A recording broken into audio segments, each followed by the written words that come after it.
No, I'm not the first to say it, but welcome out to the United. For those of you who don't know who I am, my name is Josh. I'm one of the pastors on staff here. So excited that you're with us, and man, we always like to have a good time on Wednesday night. How many of you like to have a good time?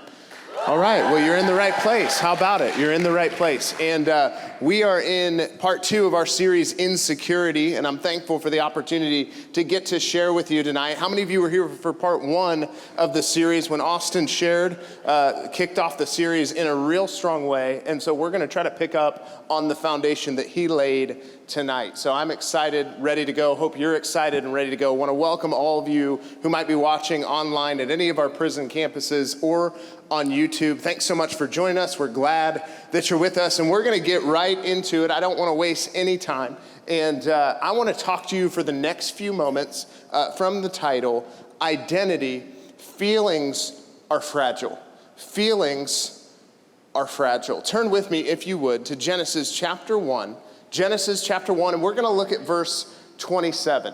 Genesis chapter 1 and verse 27. It says this, it says, "So God created human beings in his own image. In the image of God, he created them. Male and female, he created them." I think this is interesting that in Genesis, in the beginning, when God was creating everything, that it says that he created us. He created mankind, man and women, men and women, everybody. He created us in his image. And it says 3 times that he created us. I think there's something that they're trying to get across. I think there's something that was trying to be just said there. When it said 3 times, it kind of makes me wonder, why is it said 3 times the same thing, that he created them? That he created them. I think there's something that you and I need to get and glean tonight, and that's that you have been created by your Heavenly Father God. That you've been created, and not only have you been created by him, you've been created in his very image and in his very likeness. I don't know about you, but that excites me, because everything that God is, I have the potential to be just as he is, because I'm created in his image and in his likeness. I was thinking about just this message today, and we're launching a campus. A lot of you know that in the Fairlawn area, and so recently we've been getting a lot of packages in, and so I was picking up some packages in the front, and one of the packages had in big letters, "Fragile, handle with care."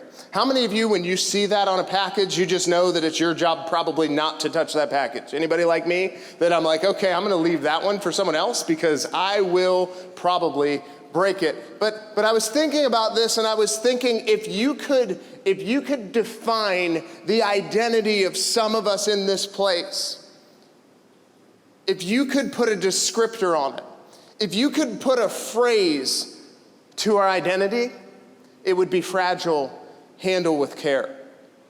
For some of us in this room, our identities have become so fragile. I believe that identity can only be diminished. It can only be fragile and diminished when it's defined by the wrong thing. And we live in a society that is notorious for defining identity by the wrong things, by identifying with and identifying to the wrong things.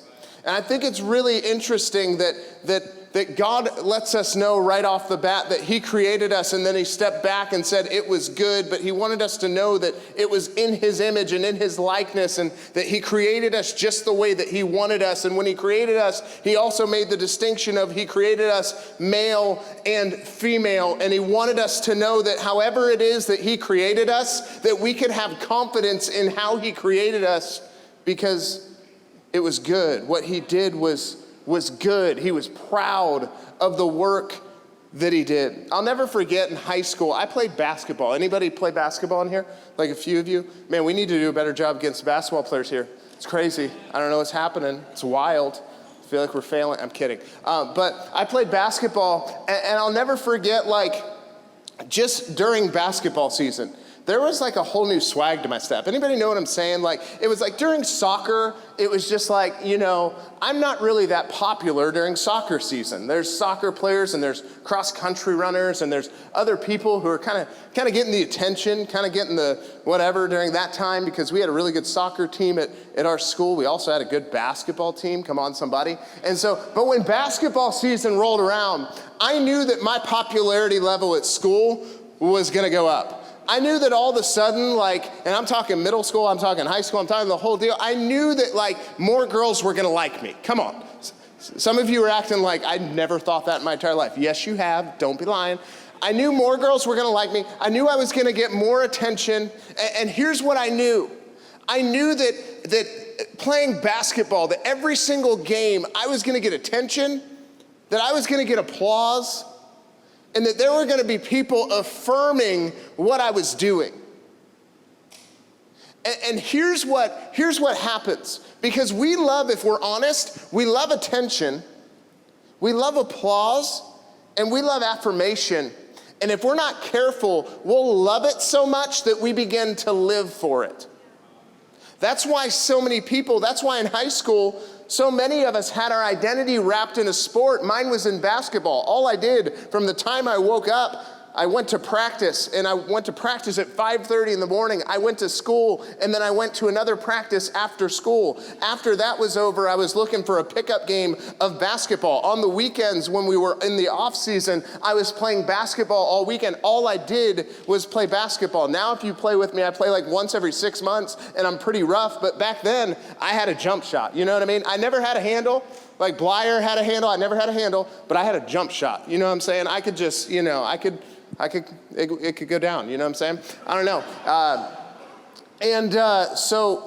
So what would happen is I would wrap my identity up in what I did. I would wrap my identity up in basketball. It seems silly now, but if we're honest, so often, so many of us in this room have something. You can probably identify what that thing is. For some of you, it's how you dress. For some of you, it's those filtered photos on Instagram and the profile. The profile looks nice. I don't post about church because I got to keep the profile fresh. I don't post about anything else, anybody else, because I got to keep the profile fresh. You know what I mean? Whatever you're finding your identity in, I want to tell you, if you live for the applause of people, if you live for the attention of people, if you live for the affirmation of people, you will learn to not really love your life a whole lot.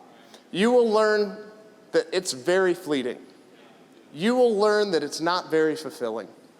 That ultimately it's going to leave you in an empty place, only ever craving more of the same thing. See, but I believe that there is a way that we can find our identity, that we can go ahead and live in the identity that He's created us for and the person that He's created us to be, and live fulfilled and live satisfied and live not just happy for a moment, but joyful eternally. How many of you, that sounds good to you, that you don't have to just go after people's attention, that you don't have to go after people's affirmation? Some of you, your life has been all about that up to this point. Your life has just been, man, how can I get the applause of people? How can I get attention from people? How can I get that boy or that girl to notice me? Man, how can I get that college to recruit me? How can I get into that school? It's been all about what you can accomplish and how you can be seen and how you can lift yourself up. But I just want to encourage you in here tonight that if that's your main goal for living, you're selling yourself short on a life that God's called you to. If the only thing you're living for is you, then you're living life the wrong way. If the only thing that you're living for is the applause of other people, then you're gonna be empty. See, I believe that this happens because we try to build an image instead of discovering our identity. We're trying to build an image. We're trying to build an image instead of simply discovering our identity. We already read that we were created by God, that our identity already comes from Him. So it's just the identity that He's given us that we need to discover and walk in. We don't have to build anything, but so often we find ourselves trying to build it. And we live in a culture that obsesses over image, but lacks true identity. We live in a culture that obsesses over image. It's all about what's perceived. It's all about how I'm perceived. How do I look? That's why I think social media, and I don't mean to just keep beating on that here and just keep going over it, but I think social media can be such a positive, but in our culture right now, if we're honest, in so many ways, it's such a negative thing. I believe you can use it in a positive way, but I think you have to be careful that you're not, if you find yourself posting and looking later for likes and deleting posts if you don't get enough likes, and you find yourself living off the likes, you might want to put that down for a minute. Because it can become dangerous, because we can live our lives just seeking that affirmation, just seeking that applause. And we live in a world that is full of it, that is full of image building and not identity discovering. But I believe in Jesus, when we're in him, when we're serving God with our lives, that we're called to discover the identity that he's given us. I want to give you a couple definitions for image and identity. See, image is how you want to be perceived by others. But identity is actually who you are in Jesus. We live in a culture that's confused about the two of those. We confuse the two of those all the time. We think that image is identity, and it's just not. How you're perceived isn't always reality. How people look at you isn't always reality. What people have said about you, it isn't your reality. It's what God says about you that is your reality. It's who he made you to be that needs to be your reality. Some of you have been confused about your gender. You've been confused about how you should be living, what you should be going after. And can I encourage you that the only way to get rid of confusion and move into clarity is to seek out the one who created you and find what he created you for. That's the only way. And if he's created you to be a male, guess what? His perfect purpose for you is to be a male, and you can thrive being a male. But we live off feelings. If he's made you and created you to be a female, guess what? You can thrive being a female. Here's what happens. We live based on feelings. See, the feeling, what is the affirmation? What is the attention? What does all of that do? It feels good, right? If we're honest, it feels good to be noticed. It feels good to be appreciated. It feels good to be affirmed. And so if we're not careful, some of the same principles that cause us to post on social media and use the 27 filters will be the same reason that we end up confused about our identity and when it comes to our gender and things like that, because I don't feel like this, therefore I'm not gonna be that. This feels more right. If you live your life based on what it feels like, feelings are always fleeting. But can I encourage you that faith will give you a firm foundation, that your faith in Jesus, that finding your identity in Jesus, it'll give you a firm foundation, and you'll be fixed immovably. You won't be able to be moved by feelings, by emotions, or by anything else. See, identity, I want you to write this down, it isn't found in a feeling, but it's founded in our faith.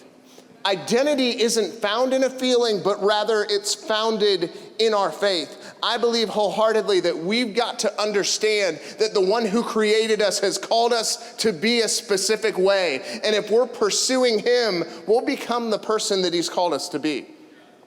If we're truly pursuing him, if we're truly finding our image from him. So I wanted to go over, because I believe that this is something that's prevalent. We have a bunch of people that are chasing feelings instead of discovering identity.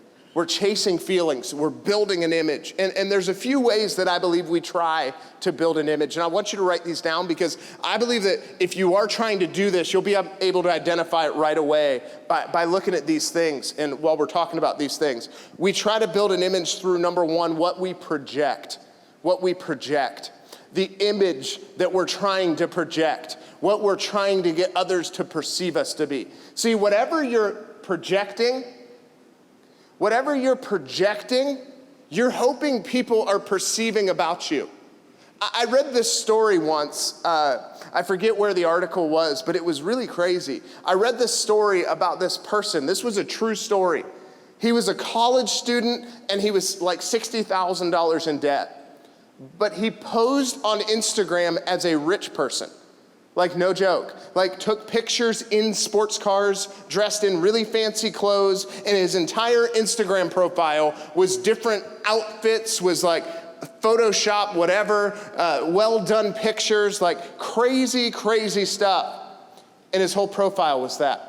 So everybody, he had a ton of followers, and everybody thought that he was actually this rich kid that was just had a lot of money, that inherited a lot of wealth. And here, when he would go back to his day-to-day, he was actually just a broke college student like everyone else in his dorm. It's crazy, but that's what our world is like today. Everybody is trying to project something that isn't actually reality because we're too afraid that if we actually take the guard down or take the mask off, that people won't accept us for who we are. And I just want to encourage you in here tonight that Jesus already put his stamp of approval on you, that he already accepts you. Here's the encouragement tonight. He accepts you just the way that you are. He loves you just the way that you are. Better yet, like we read in Genesis, he created you just the way that you are. The Bible tells us that we are fearfully and wonderfully made. What an awesome thing for us to be able to read and affirm ourselves with, that we're fearfully and wonderfully made. And here's what I want to encourage you with. Whatever you try to project, you're going to have to try to protect.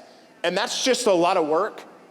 So I'd encourage you, man, just be you. Just be who it is that God's created you to be. Learn to be confident and comfortable in your own skin. There's something about people that are comfortable in their own skin and that they're confident in their own skin. There's just something about them. People want to be around them. People love being with people that are comfortable. They're just comfortable with me. And I think it's only people that are confident in themselves that can actually truly celebrate others. Some of you have so much trouble celebrating the gifts that God has and that he's placed in other people, that he's given other people, because you're so insecure about yourself. You're so insecure in who he's made you to be. You're so insecure in what he's placed, the talents that he's given you. And it's no wonder that we're so insecure in the society that we live in. I mean, it seems like, yeah, duh, does it not? I mean, when you think about everything that I'm talking about within our culture, when you think about everything that people are out there projecting, when you think about how everyone's trying to put their best front/face forward, when you think about that, it's no wonder that we live our lives so full and so gripped by insecurity. But there is a confidence that can come from being you. The second thing is how we perform. How we perform. First is what we project. The second thing is how we perform. I believe wholeheartedly that we have to get rid of the performance-based identity. We have to get rid of it. We have to understand that, hey, our performance, like, it's not about your performance. I remember sometimes when playing basketball, like I mentioned, I played basketball, and I remember sometimes playing basketball, I remember this one game, like a bunch of people came to see me, and I shot 0 for 9. I was like really down for like a week. You know what I mean? Because I was so caught up, my identity was so wrapped in it, I was so caught up in it, that like literally that controlled my life. Whatever you get caught up in controls you. And so make sure that if you're caught up in anything, get caught up in his love for you. And the performance that he put on for you on that cross is the only performance that will ever matter. What his performance was far outweighs what your performance will ever be. So we can stop performing and we can go ahead and rest in the finished work of what he's done. That is where our identity is found. And I don't know about you, but I'm so thankful that I don't have to perform. I don't have to perform, but I can rest in his performance.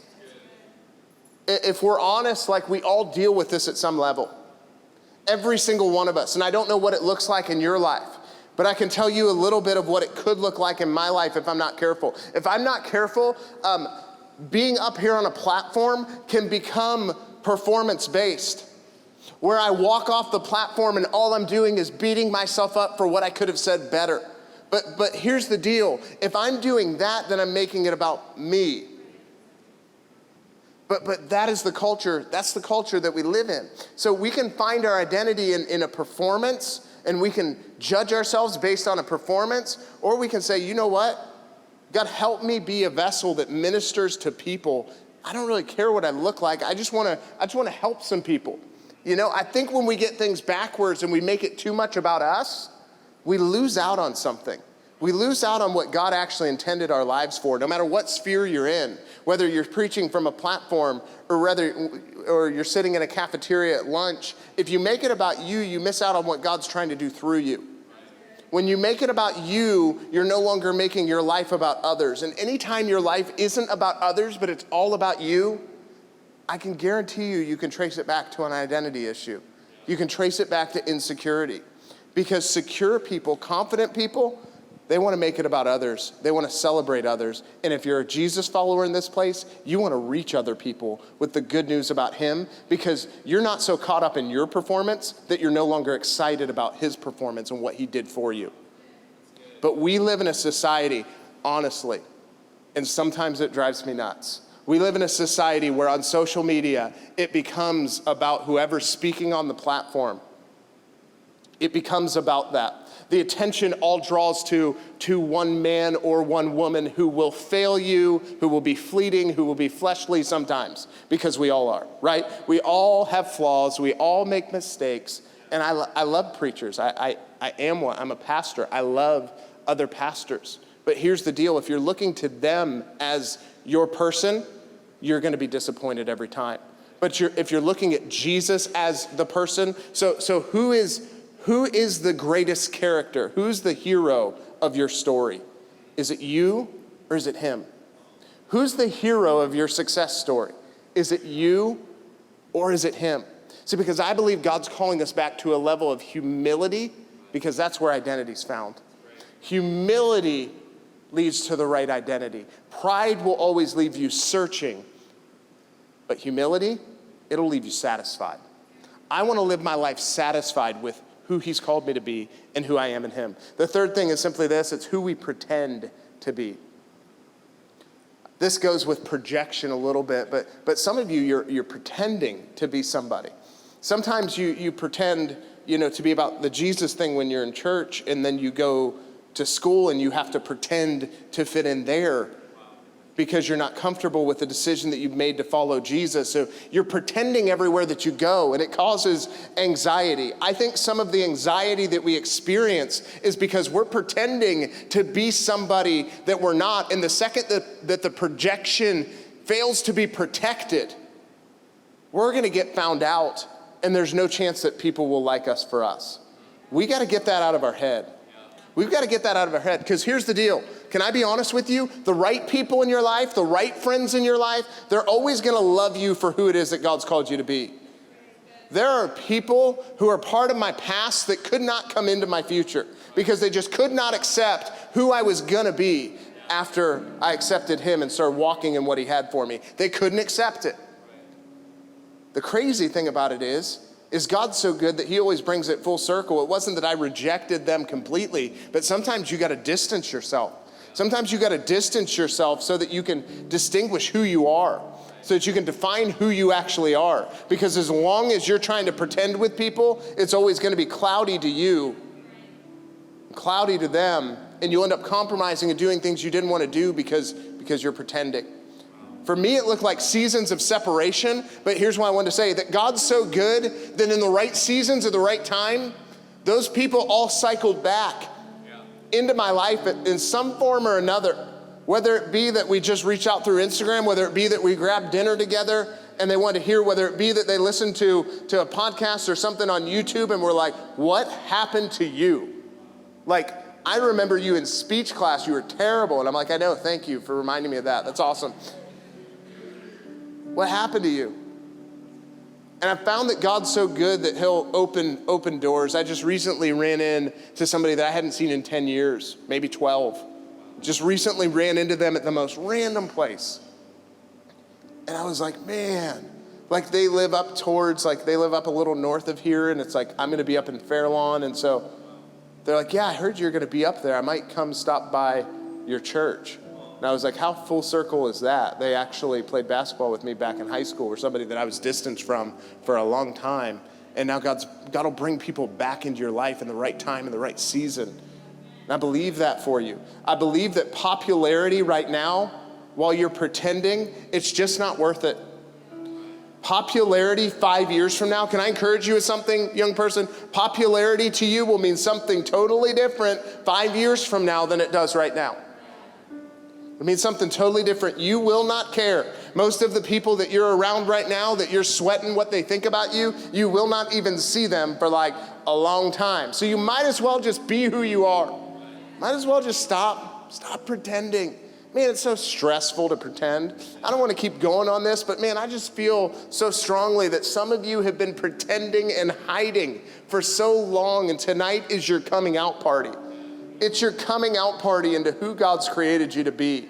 And man, we're all going to celebrate you. Here's what I can promise you. Here at the United, you will be celebrated for the unique individual that God's created you to be, no matter what that looks like, no matter how awkward you may be.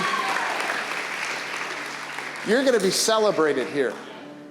And that's the good news, is that you have a family, you have a community around you that loves you. If you're struggling with identity, I want you to ask yourself these 3 questions, because if we're honest, we've all done what I just talked about. We've all tried to project an image. We've all tried to go ahead and pretend we're someone that we're not. We've all gotten caught up in performance. We all have. Something to guard ourselves against, because what it does is it eats away at our identity. It's all about us building our image when God's already created us in His. What are we working so hard for? What are we working so hard for when we should be just resting in what He's already done? So here's a few questions. The first one is simply this: what is my proximity? Anytime you're having questions about your identity, always ask yourself the question first: what is my proximity? What is my proximity to God? Because I can guarantee you that your relationship with God isn't close and that you're not pursuing Him. Here's why I know that: because every time that I've been in a season of my life that I'm pursuing God with everything that I have, that I'm getting into His presence daily, man, I have the right perspective of myself. Your proximity to God determines your perspective of you. Your proximity to God, it determines your perspective of you. So I believe for some of you tonight, God's calling you to come close. The Bible says, draw near to God, He'll draw near to you. What an amazing promise in the Word, that if we draw near, He'll draw near. Sounds pretty good to me.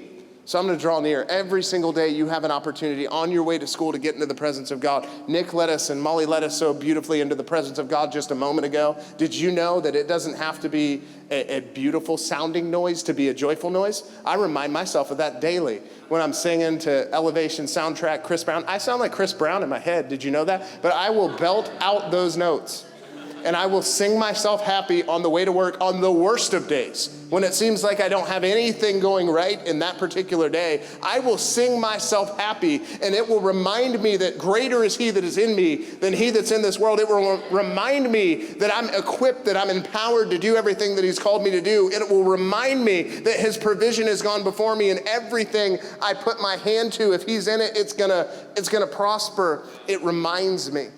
And you may need to check your proximity, because I believe some of you may have the wrong perspective of who you are, and you might have been living out of that place. The second thing is, remember whose performance really matters. Ask yourself that. Whose performance really matters? Is it yours or is it His? That settles the score pretty quick. It's His, it's not mine. You know what I'm saying? It's not my performance. There's nothing that I could do to earn this. It's all by His grace. So I might as well rest in His grace and just spend the rest of my life loving Jesus and reaching people for Jesus. And what a restful life that is. When I don't have to pretend, when I don't have to project something, when I don't have to perform, man, that makes life so much easier. It just makes it so much more stress-free. How much less anxiety would you have in your life if you just realized whose performance actually matters? Whose performance matters? Ask yourself that. The third thing is simply this: how am I living out the purpose that God has for me? How am I actively living out the purpose that God has for me? Because I believe that God has a purpose for you. I believe that God has a specific purpose for you. And the way that you discover the specific purpose is by walking with Him daily. And so ask yourself this. It's vitally important, because the key to finding your identity, I believe the key to walking in who it is that God's called you to be, is staying step by step with him in this thing. And he's calling you higher, and he's calling you to greater levels in him. And he's calling you to transform and to change certain things about yourself. And he's pruning things off of you like pride and different things, the need to perform and the need for applause and the need for approval. And all of those things, he's pruning those off of you so that you realize in your life that the only thing that ever does and ever has mattered is pleasing him. It's nothing else, but it's simply pleasing him. It'll teach you when you walk with God to not live for the applause of many, but to live for the applause of one. How differently would you live if you were living for the applause of one? If you were living for just his approval, how differently would you live your life? How differently would your life look? In Psalm 139, verse 16, I love this passage. It's the NIV translation. It says, "Your eyes saw my unformed body." This is talking about God. "All the days ordained for me were written in your book before a single one of them came to be." We serve a God who, before we were even formed, he saw us. You know why he saw us? Because he's the one that formed us. Isn't that good? But anyways, he saw us before we were even formed. And every day of our life, before we were even formed, every day of your life, every day of my life was written in his book. Wouldn't it make sense that we just look to the one that has the playbook in his hands? That knows the end from the beginning, that knows who you're going to be 5 years from now? Wouldn't it make sense if, since he knows you better than you know yourself, because he had the book about you before you were even formed, wouldn't it make sense that we just walk step in step with him, that we make our lives about pursuing Jesus a little bit more every day? Because pursuing Jesus fully is finding the identity that will fulfill you. It's only when you pursue Jesus fully. It's only when he becomes the main thing. It's only when he becomes the priority, when you spend time in his presence, that you actually find your identity. You start to walk out your purpose, and you start to live his best life for you, the life that he preordained for you before you were even born. I'm so thankful that we serve a God in this place tonight that knew each of us before we were even formed in our mother's womb. He knew us, and he had every day written in a book. That means whatever you're struggling with when it comes to your identity, that means whatever it is that makes you most insecure, you can go ahead and in his presence, you can lay that thing at his feet, and you can trade that insecurity for a God-given confidence that can only come from him. Every insecurity, whether it be gender identity, if that's your insecurity and that's what you've been fighting against and that's what's been causing anxiety, you can lay that at his feet and know that there can be an exchange that takes place where you trade your insecurity and you gain his confidence. If it's you've been feeling bad about yourself because that girl or that guy dumped you and you're not with them anymore and you feel like you're not enough, you can trade that feeling of not being enough in for his telling you, hey, I'm more than enough for you. I can fill every void. Because until you allow him to fill the void, no one else or nothing else will. You'll just keep searching and searching and searching and searching for something to satisfy. Can I encourage you about this? Can you listen to me for a moment? Please don't date if you're dating to be fulfilled. Please only date as a nice add-on to an already fulfilled by Jesus life. To an already, he's filled the void. I'm not looking for you to fill the void. I'm only looking for you to add value to me as I pursue him with everything I've got. As I pursue my calling, you can complement it, you can add value, but you cannot fill the void. Because if you're looking for someone to fill the void, you are going to be empty, you're going to make wrong decisions, you're going to end up compromising. And can I encourage you, you are far too valuable to God to give away parts of yourself that you can't get back. And if you have done that, please don't feel the shame of doing that. Please understand that God is a God of redemption, that God can redeem all of the broken places and all of the wrong decisions that we've made. He can redeem it, and he can use it in the future. Some of the things that you're hurting about the most that are bad decisions that you made, God wants to use you in those areas to minister to other people, because he's going to turn that into part of your purpose. what was once a huge regret in your life, God can use to bring restoration and redemption in the lives of others.